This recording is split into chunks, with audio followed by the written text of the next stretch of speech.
but I'm the best ever. I'm the most brutal and vicious and most ruthless. Texas के stadium में हजारों मायूस शायकीन और Netflix पर लाखों लोगों ने यह मंजर लाइव देखा कि कैसे एक यूट्यूबर जैक पॉल दोबारा हैवीवेट चैंपियन रहने वाले बॉक्सिंग लीजेंड माइकल टायसन के कैरियर पर मुस्तकिल दाग बन गए। इस प्रोफेशनल हैवीवेट बॉक्सिंग मुकाबले के दौरान जैक पॉल ने 58 साल माइक टायसन को बासानी शिकस्त दी और यूं बाज अंदाजे गलत साबित हुए। अगरचे गुज़श्ता जुम्मे को एक प्रोग्राम के दौरान टायसन ने जैक को थप्पड़ मारा था, जिसके बाद यह समझा जा रहा था कि इस लड़ाई में जैक की खूब पटाई हो सकती है। ताहम इस पूरे बॉक्सिंग मैच में जैक को वाज़े बरतरी उन्होंने 31 साल लीजेंड को बड़ी आसानी के साथ हरा दिया। 27 साल पॉल ने 2 मिनट के 8 राउंड्स के दौरान टायसन को कई मुक्के मारे, जबकि टायसन अपनी उम्र के इस हिस्से में सुस्त नजर आए। जब वो लड़ने के लिए रिंग में दाखिल हुए तो सबने खूब सराहा, लेकिन मैच में उन्हें बेबस देखकर शायकीन मायूसी में नाराबाजी करने लगे, जबकि बाज नताइज देखने से पहले ही जाना शुरू हो गए। साबिक बॉक्सर ऑन द वर्ल्ड ने इस पर तबसरा किया कि उम्मीद है लोग ज्यादा मायूस नहीं हुए होंगे, उनकी उम्र 58 बरस है, आपको और क्या तवक्को थी।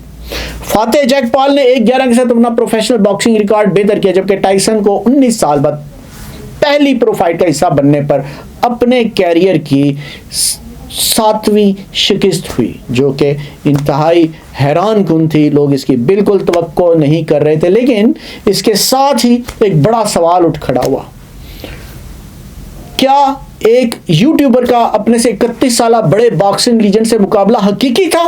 यह एक बहुत बड़ा सवाल था जो लोगों के दिमागों पर गूंज रहा था।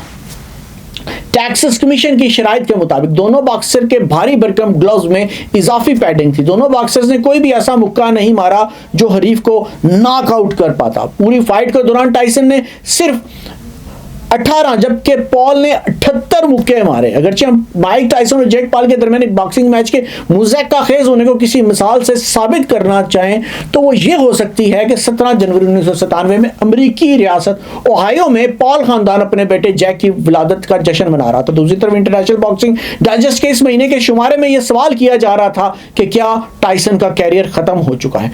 आयरन माइक यानी टायसन उस वक्त अपने अरूज पर नहीं थे और 2 महीने पहले ही एवेंडर होलीफील्ड के खिलाफ अपना बॉक्सिंग मैच 11वें राउंड में हार गए थे। लेकिन बॉक्सिंग डाइजेस्ट में पूछे गए सवाल का जवाब यही था, टायसन का दौर खत्म नहीं हुआ। हैरत की बात यह है कि इस फाइट को एक प्रोफेशनल बॉक्सिंग मैच करार दिया गया था। मुंतजमीन के बकौल ये मैच कोई शोबदाबाजी नहीं, नेटफ्लिक्स ने यह मैच अपने 28 करोड़ सब्सक्राइबर्स को बराह रास्त दिखाया, जबकि AT&T स्टेडियम में 70,000 तमाशाइयों के बैठने की जगह थी। जैक पॉल एक यूट्यूबर और उनकी खेलों की दुनिया में आमद को लोगों ने अच्छी निगाह से नहीं देखा। कुछ लोग समझते हैं कि एक यूट्यूबर को हक नहीं पहुंचता कि वो टायसन के बॉक्सिंग कैरियर पर कीचड़ उछाले। ताहम जैक कहते हैं कि अगर नाक़दीन को गुस्से का इज़हार करना ही है तो वो माइक टायसन पर करे, क्योंकि वो चाहते थे कि इस मैच को एक प्रोफेशनल फाइट का दर्जा हासिल हो। बॉक्सिंग की तारीख हमें बताती है कि अक्सर ऐसे मुकाबलों में एक मुक्का भी जानलेवा साबित हो सकता है। यह मुकाबला मौसम में गर्मा में भी एक मरतबा मौखर हुआ था, क्योंकि उस वक्त टायसन को पेट में अल्सर की बीमारी का सामना था और उन्हें खौफ था कि वो मौत के मुंह में भी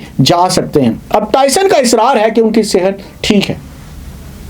माजी में 2 मरतबा वर्ल्ड हैवीवेट चैंपियन रहने वाले टायसन ने 2020 में एक नुमाइशी मैच में रॉय जोन्स जूनियर का मुकाबला किया था और अब भी उनका जिस्म एक मुतासिरकुन हालत में। लेकिन यह हकीकत को भी नजरअंदाज नहीं किया जा सकता कि वो तकरीबन 19 बरसों से प्रोफेशनल बॉक्सिंग से दूर हैं। जब सन 2005 में वो कीवन मैकब्राइड से हारे थे तो उन्होंने कहा था कि उनका दिल टूट चुका है और वो बॉक्सिंग सिर्फ अपने खर्चात उठाने के लिए कर रहे हैं। इस मैच के बाद उन्होंने कहा था कि मैं इस म्यार के बॉक्सर से हारकर इस खेल को मजीद रुस्वा नहीं करना चाहता। इतलात के मुताबिक जैक इस फाइट से 31 मिलियन पाउंड कमा रहे, जबकि टायसन इस रकम का तकरीबन आधा हिस्सा। ऐसे में सवाल तो उठेंगे ही कि आखिर इस मैच के पीछे मकसद क्या छुपा है। हाल ही में टायसन ने इंस्टाग्राम पर अपना एक फोटो पोस्ट किया और एक सारफ ने उस पर तबसरा किया कि माइक किसी स्क्रिप्ट को फॉलो मत करना।